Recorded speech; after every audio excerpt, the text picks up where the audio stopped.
All right, I'm going to say this up front because it is not the most important thing that needs to be said, but I sure as hell need to make sure that it is said. And that is every outfit that Okoye wore in this movie was freaking on point. Like that suit thing that she had in the first act, like, hot damn, I was here for it. It was not the last. It was definitely just the first of many outfits, and oh my god, I was so down.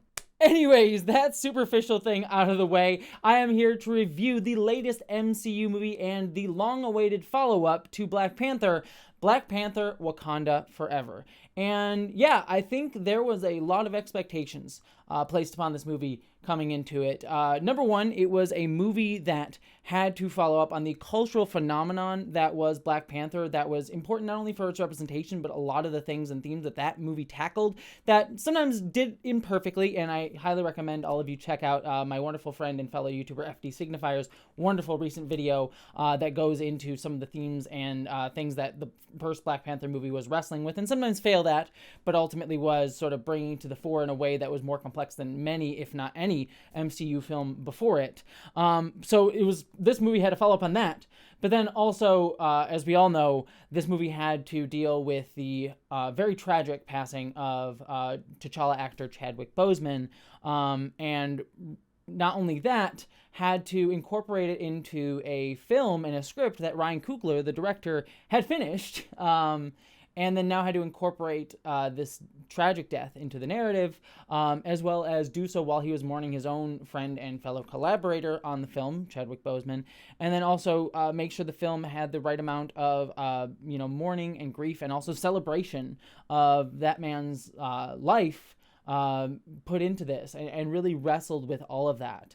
And to be frank with you, considering everything that this movie had to deal with, I really think they did an incredibly strong job. There is certainly some issues with this film here and there in terms of like MCU-isms and a little bit of structural wonkiness and bloat, but I think in terms of what this film set out to accomplish with its ideas, its themes, its characters, the performances, I think it really nails all of that. So while what I will say is that there are some parts to this movie that I think are superfluous and don't work as well, but they never detract from the things that this movie, the most powerful parts of this film and what this film has to say. And I was honestly, I was really pleasantly surprised by how powerful this was. And ultimately, in a way, while I don't think that this movie is a stronger film on its own terms than Black Panther was, I do also really think that this movie is like some of the beats and the emotions and some of the ideas that it hits, I think hit harder than that film at times. And I was deeply impressed and pleased by a lot of the things that it kind of confronted head on. Let's talk about it specifically. I'm going to go fully into spoilers here to discuss this movie, so if you have not seen it, no. I'll try and keep it sort of spoiler light towards the top, but I will get fully into spoilers as we go further. First things first, let's just talk about the performances. Like, everyone across the board is phenomenal. I think the two that I want to call out are Angela Bassett as the Queen. She nails every scene where she has to show grief, anger, just pain, but also wisdom, and like just every scene that she has. I am just like riveted to her, and I love that she gets to be a flawed character too. Like she is harboring a lot of pain off of her son's death and a lot of anger too at the world and at people specifically in ways that I didn't really expect. And Angela Bassett just really brings it and makes you feel and understand every single moment. And before I get to more performances too, this just sort of reminds me like what the next performance, though, that honestly I was shocked by, that stood out to me the most, was Wellington Duke. Wellington Duke in this movie kills every scene that he has. There's precious little of him, but every single time we do get him, he is great. And one of the things that shocked me the most was that he was able to play two roles that you would think would be kind of juxtaposed to each other, in that he is at times comic relief and has some very funny scenes and moments throughout the film. But then there are moments, especially with Letitia Wright Shuri, where I think he plays this wonderful mentor character, and sort of just someone to listen and to give advice to Shuri, and you really believe those moments, like those scenes with him, I think are like, those are some of my favorites of the film, where he gives like earnest, honest advice, caring advice to Shuri. And I was like, wow, I'm here for that. And I never would have thought that those two roles within a film would work necessarily completely together in the way that they do here, but he nails it. And I was deeply impressed, and it made me want more of him than we got in the film. I will say everyone else is also great. I will also put the asterisk on with Letitia Wright as Shuri. I think she does a really great job in the film. I do have to put a little bit of an asterisk on it just because, world stuff with her having shared anti-vax information about a year or so ago, as well as that anti-vax information also containing some transphobic narratives as well. I can't speak to whether she believes that still now or anything like that, because she hasn't posted about it. And that might have been Disney influencing that, being like, hey, just cut that out. So I will like put the asterisk of like, I'm not going to condemn Letitia Wright or anything like that. I'm not here to cancel anybody, nor am I ever here to cancel anybody. But it's one of those like, just a little uncomfortable sort of aspect. But within the film, and taking the film on its own terms, she nails it, and everyone else does as well. One other element too that I will also mention before I get into some of the themes and the larger discourse here is Riri Williams is in this film. She was sort of much hyped. She's sort of the Iron Man successor in the comics. I don't know much about her in the comics. I know that some people think she's like, she's an okay hero, but hasn't like really like done anything amazing in terms of the story. That's not like giving credence to the hate mongers who hate anyone who isn't a white dude in a role. But that's just sort of the general vibe that I get from her. Here, I get kind of the same vibe. I like her. The actress is really, really good. She's strong, and I like the moments where we get characterization of her. But she is ultimately just kind of like the MacGuffin of the film. I mean, half the time characters are just calling her the scientist throughout the movie, which literally just kind of feels like dehumanizing to her as a character. So she really just is kind of the MacGuffin of the movie. But that being said, there was stuff that I liked seeing with her, and so certainly I'm excited to see her get her own series. I think she's getting an Ironheart Disney Plus show and things like that. So I'm excited to see what they do with her character. But here she's just like, yeah, I enjoy what I saw of her, but she's much more of the MacGuffin object thing that everybody wants in this film, rather than like a true like character of her own here. So a little bit of a weird introduction for her, but not necessarily a horrible one. Let's get into beyond the performances. Let's get into some of what this film is doing. I didn't mention Namor in terms of the performances, but I'm going to blank on his name. Tanak Harada, apologies if I say that wrong. I probably terribly butchered that name. He is excellent as Namor. And what I love about his character is he is kind of an evolution of Killmonger. While like he's not necessarily a repetition of the same ideas, they're sort of an evolution in a new way of what Killmonger was dealing with. And it goes to what this film is talking about. This movie is talking about how to handle trauma and grief and pain in a way that is not deconstructive and past-oriented, but in a way that can be constructive and future-oriented. How we can learn from the past, we can feel the past, but not necessarily be consumed by the anger that is involved in that. And also where we direct that anger towards, and at which people we do that.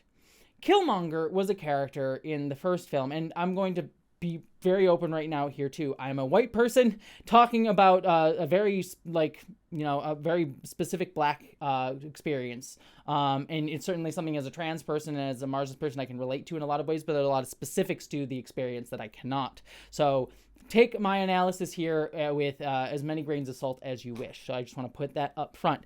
But Killmonger was a man who was dealing with the trauma of living as a black man in America and seeing this country that sort of got to live outside of the trauma that has so defined him as a person, the community that he was involved in, as well as the world of people that looked like him that were treated that way, and wanting to take that anger and resentment and use it to wield it back in inflicting more pain upon others. And you very much understood where that came from. And it was allowed to move T'Challa in the first film in a way that said, maybe we don't go out this far, but I've learned because you have a good point about how we need to not just wall ourselves off. What this movie, however, deals with, I think, is really smart in dealing with the complicated nature of that, because it's sort of like this idea in the first film that ends on this idea of like, oh, Wakanda's just gonna like give all these colonizing nations that are gonna control the UN and control all these different countries, and just gonna give them their resources willingly.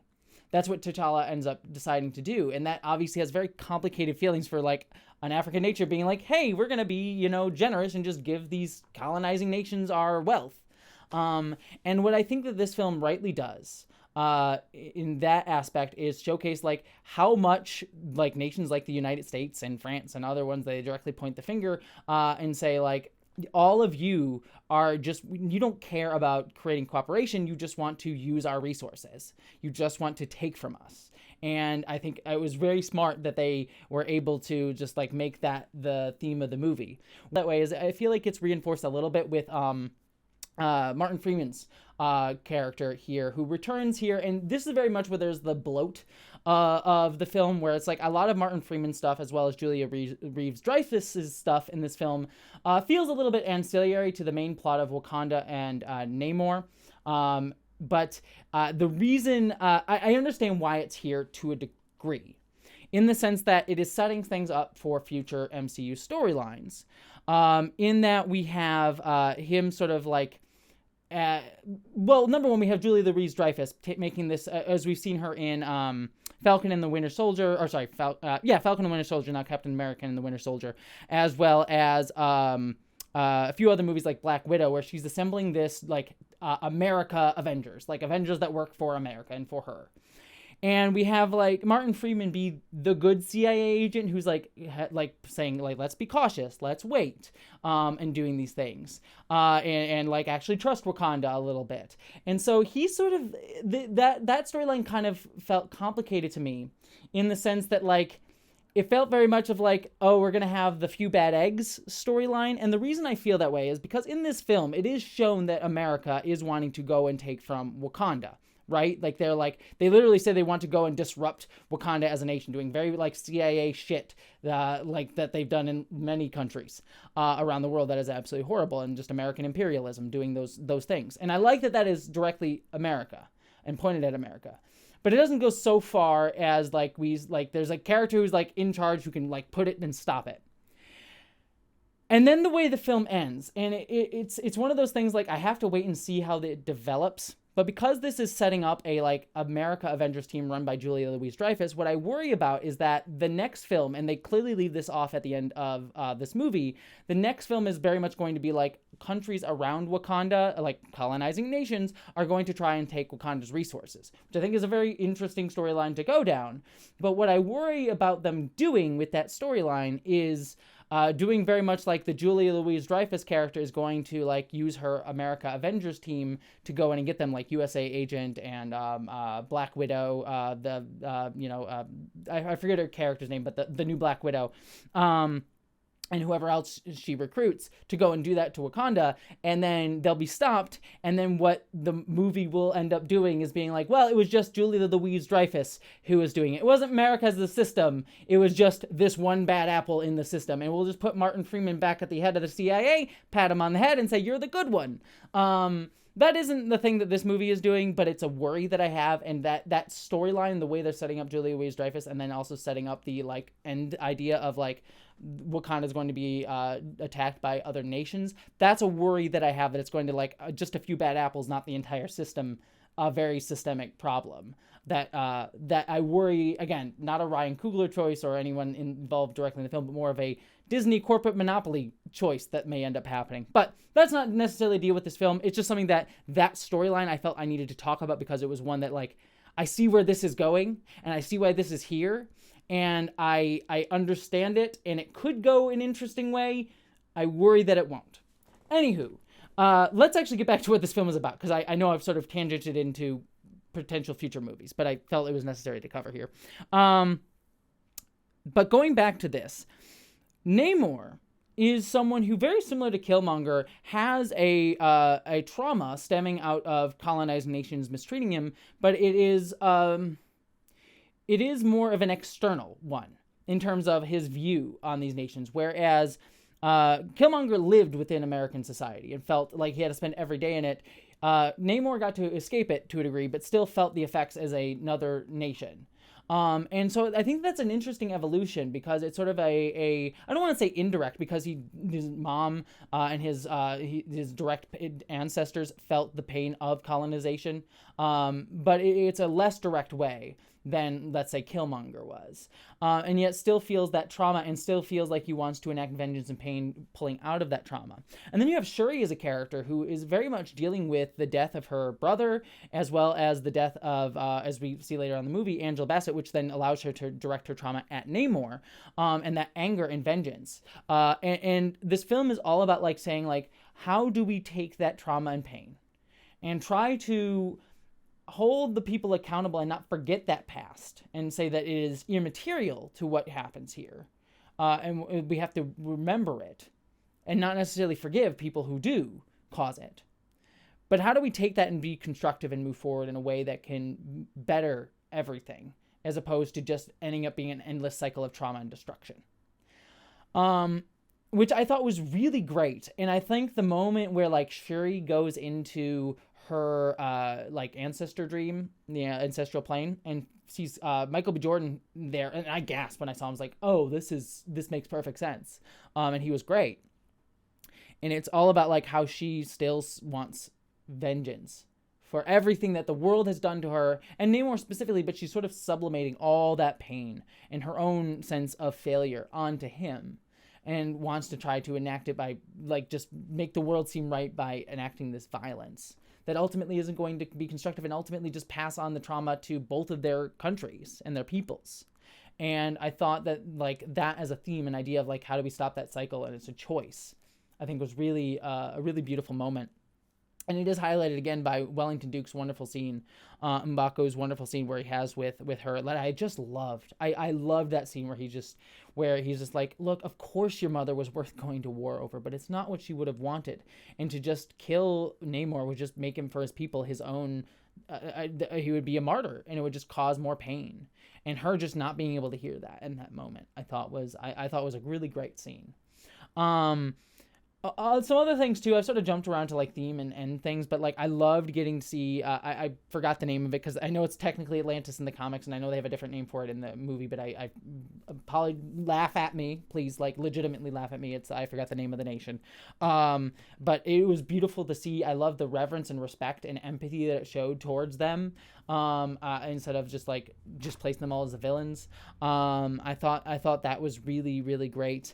Okoye was a wonderful in this. I think she gets lost a little bit in the third act, which is sad because I loved Angela Bassett just like literally going to her and saying like, I hold you accountable for not being there for me in the first movie, for also failing my daughter right now, and like being very pissed off. And you kind of understand her, even though you like Okoye, and Okoye having to deal with that, I thought was great. And like Okoye also dealing with failure, and pain and being held accountable in some ways, I thought was great. But I do think she gets a little bit lost in third act and would have liked a little bit more for that.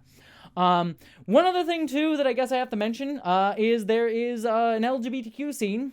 I hesitate to call it scene. I say moment maybe in the movie, which, you know, I am not going to praise Disney for. I'm glad that it's in the movie, I guess. I would rather it be there than not be there, but it is, as Russell T Davies said about the Loki show, a craven, futile gesture, with a limited bisexual representation in that show. Again, I don't place that on the directors. I place that on, or the creatives. I put that directly on Disney as a company, being like, look, we did it. We had the gay scene. Aren't you happy now? It's like, I'm glad it's rather there, but it's very performative. And if you're it's not representation really if you're not going to have it in a more prominent moment, and have it being meaningful to these characters in a way that like it is explicitly meaningful. To have the one-off kiss moment as just like an aside, it's just there. It's the same exact thing. While you have them as named characters now, it's the same thing that happened in Star Wars: The Rise of Skywalker. You have the two lesbians kiss in the background. At least they're named now. And they're characters that have some agency within the plot and story, though they're very side characters of side characters. But yeah, no, it was just a moment, and I was like, cool, you can do better, Disney. It feels very, very performative. Do better, be more, be like, I'm not saying you have to like center the gay story. What I'm saying is like, don't have it just be a one-off thing. Like, and it doesn't even have to like be that they're the main focus of their queer. In fact, I don't want their queerness to be the main point, but like make a point of like having these characters interact in more than a single scene and just like kiss each other on the forehead to be very much like, look, we did the gay. All right, now we can walk away from each other now. You know, just very much like we did the gay thing instead of actually like having them be able to interact and be partners in a story. You know, like you don't get to see them hold hands or like just talk to each other back and forth as partners. They're just sort of like they have the gay moment, they're gone. I've already harped on this enough for a moment that's like I've talked about it like 10 times as long as the moment itself was. Anyways, I think that is pretty much most of the stuff that I had to say. I'm sure there's a few things here and there that I've forgotten. And like I said, take my analysis with a grain of salt in certain aspects.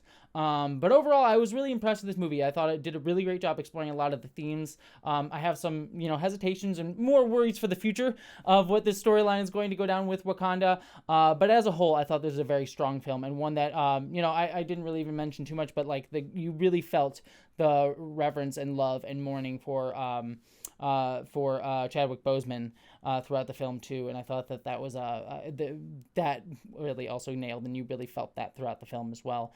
So yeah, I really liked it. I'd love to hear all of your thoughts though down below. What did you think of Wakanda Forever? Let me know, and I hope that you all, my friends, live long and prosper.